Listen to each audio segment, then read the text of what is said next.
His chase led him to a golden palace east of the sun and west of the moon.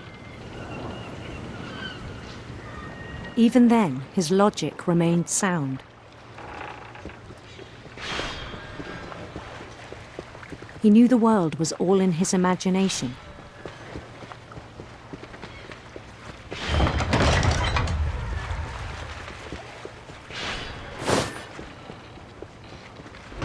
But he was so proud of having created it. In his own eyes, he'd become something greater than a king.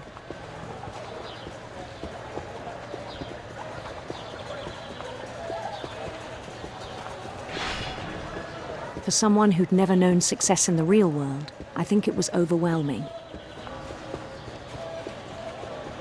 And then it struck him that the real Lewis was not the one chopping salmon, but the one climbing the steps of a golden palace.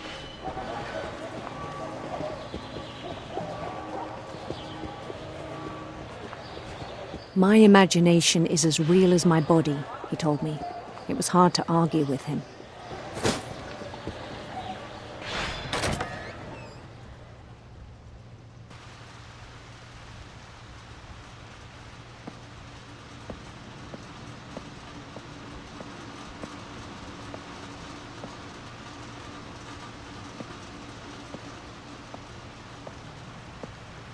He began to forget the world we know.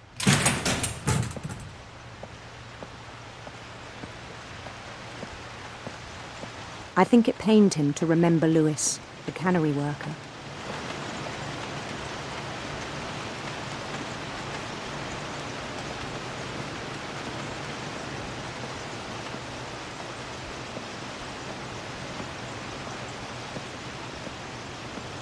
He began to despise the man with a royal contempt.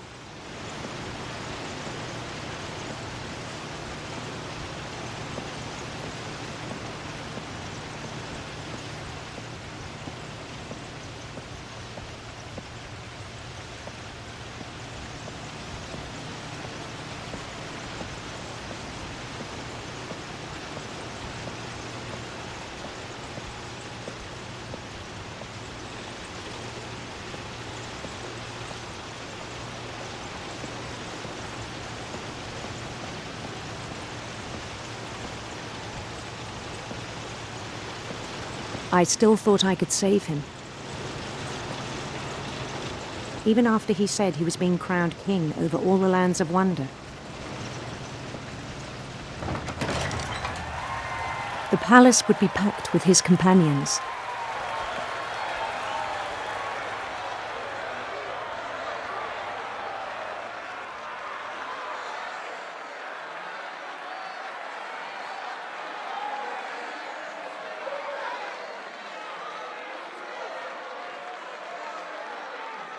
Including the wise Calico who'd insisted on advising him.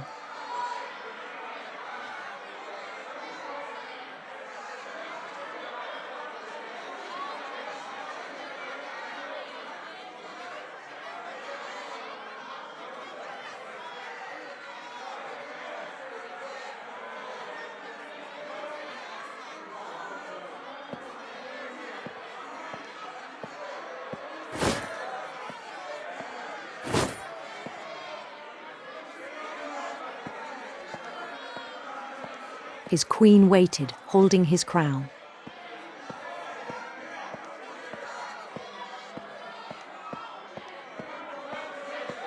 There was only one thing left to do.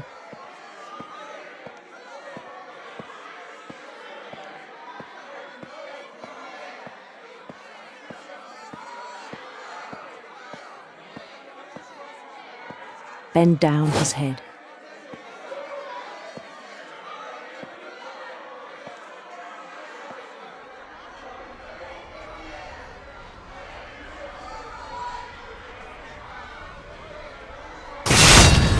The rest I think you know. Mrs. Finch, your son was a kind man who will be missed by all of us who knew him.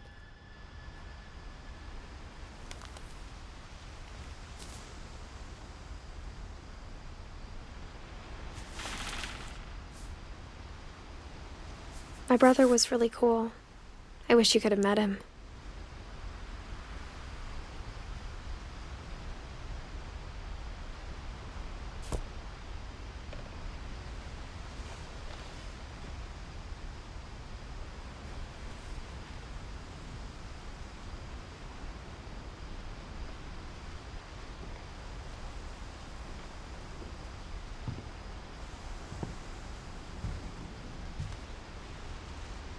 He was so proud of being Indian. I think for him, it was a way to be something other than just a Finch.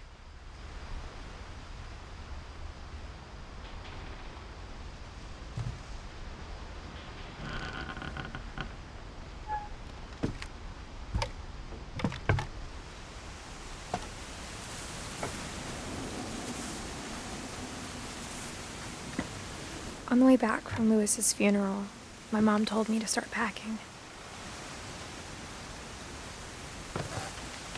She waited until the day before we left to tell Edie.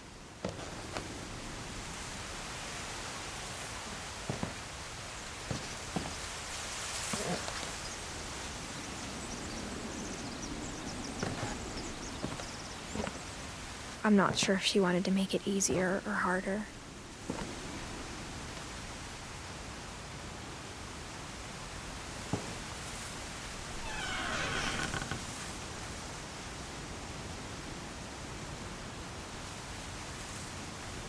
I wish we'd stayed.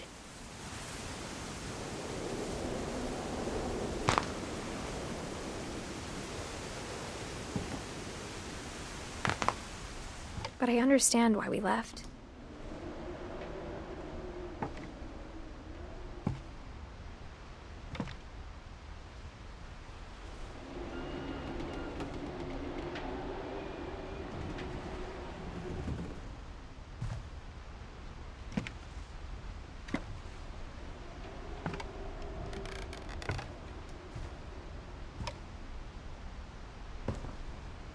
My mom ended up leaving everything behind.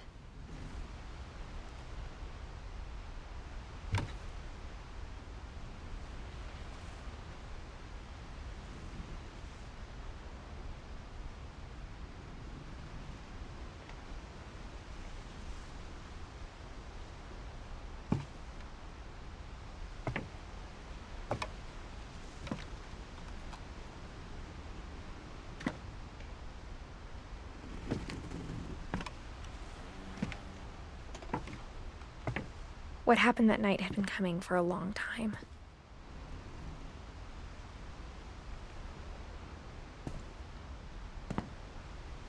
Maybe it should have come sooner.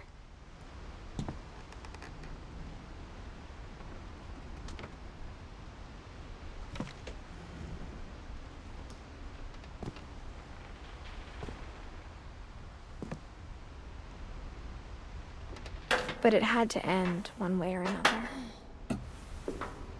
All that's left now is to tell you about that last night.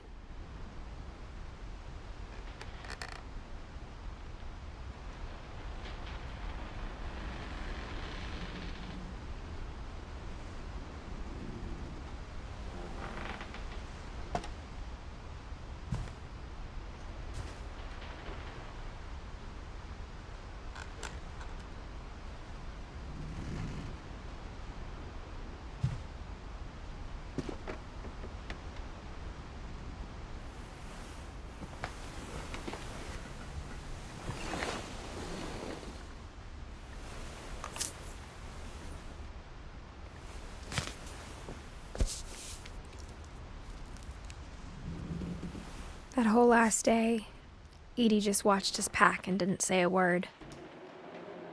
Until supper, when she raised her glass and said, "To our final night together, and all our final nights apart." Grandma, you know what I said about alcohol. Some of your medications are very Edith, specific. I left a present for you in the hallway. Why don't you go open it? The grown-ups have to argue now. I'm sorry, you're right. We're all leaving tomorrow. Let's just enjoy our last... I'm not leaving. Edith, you're excused.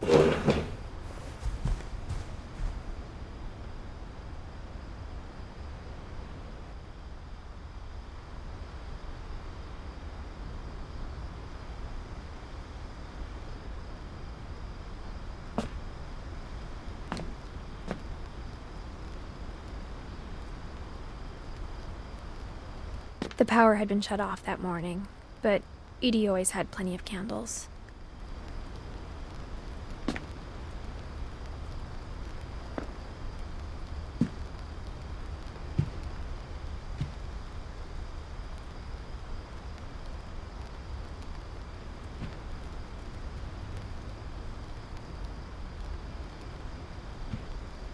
When my mom sealed the library, I don't think she knew about the other entrance.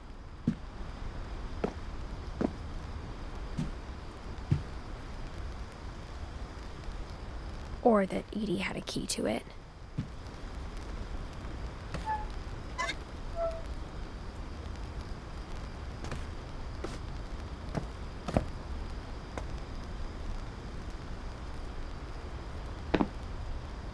That thing you're afraid of isn't going to end when you leave the house.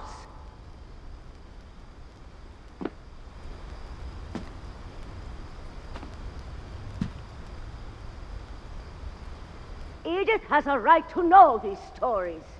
My children are dead because of your stories!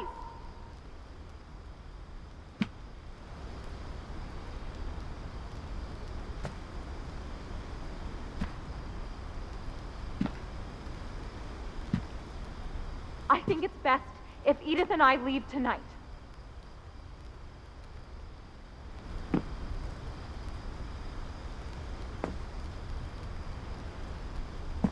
We'll have the nursing home send a van for you in the morning, okay?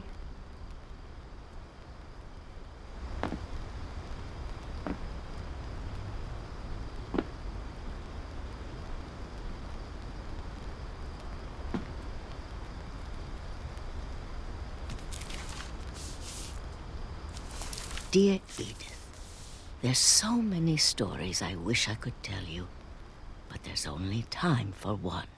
This is about what happened on the night you were born. That night, the tide went way, way out.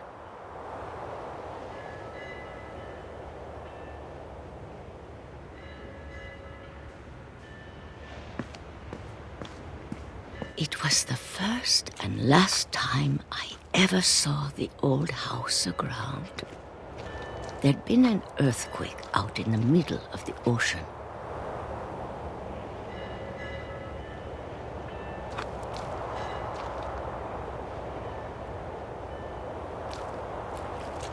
They called it the lowest tide in 1,000 years. God, it smelled awful. You know, I've seen that house every day of my life.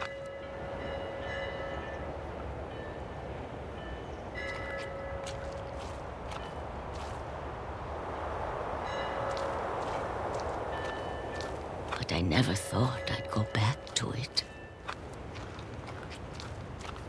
When the fog rolled in, I lost my way.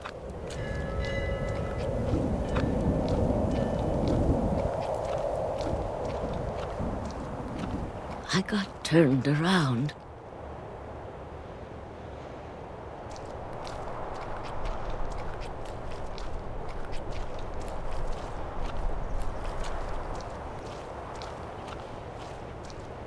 For a while, I wandered.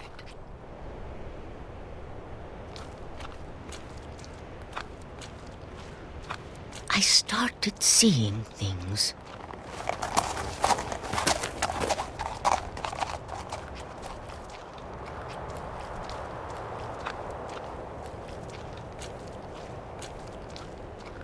Things I'd forgotten had ever existed.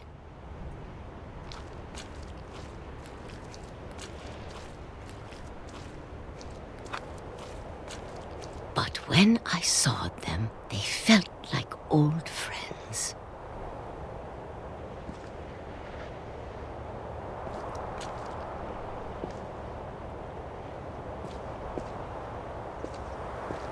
That night, a lot of things came back to me.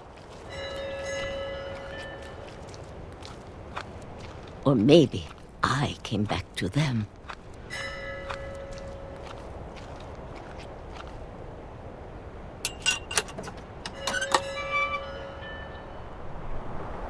Things I can't explain, but that I need you to try and... Edith, what are you doing in here? It's mine! Edith! Mom, you're gonna rip it! Let go! I kicked and screamed, but Mom dragged me to the car.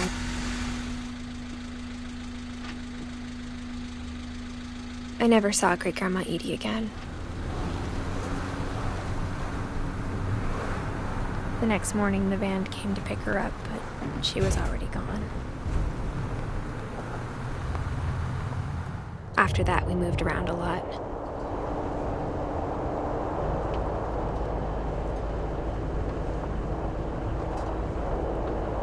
We both tried to make the best of it.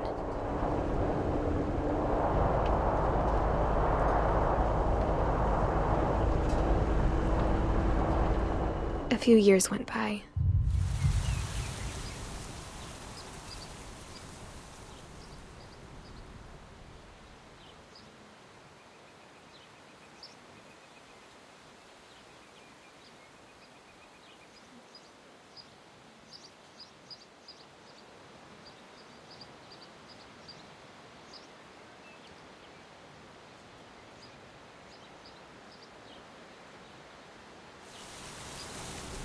My mom didn't like to talk about it.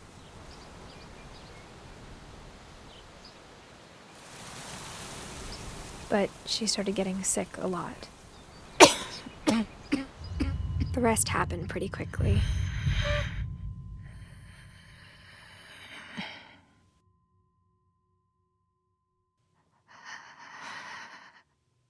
She got better for a while, and then she didn't. And then I was alone.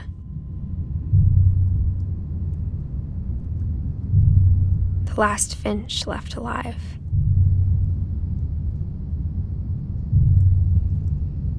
Until I found out about you.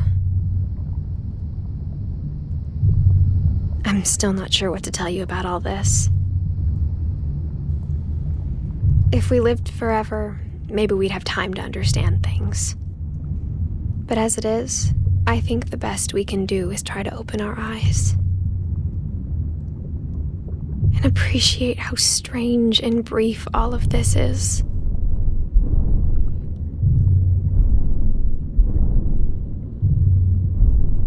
This journal was supposed to be for you.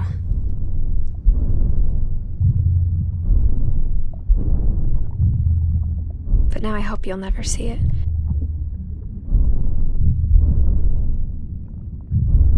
I just want to meet you. And tell you all these stories myself.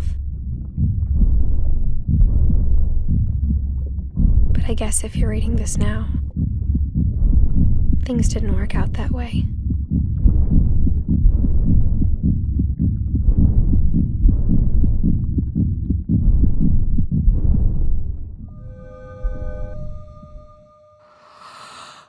This is where your story begins. I'm sorry I won't be there to see it. It's a lot to ask, but I don't want you to be sad that I'm gone. I want you to be amazed that any of us ever had a chance to be here at all. Good luck.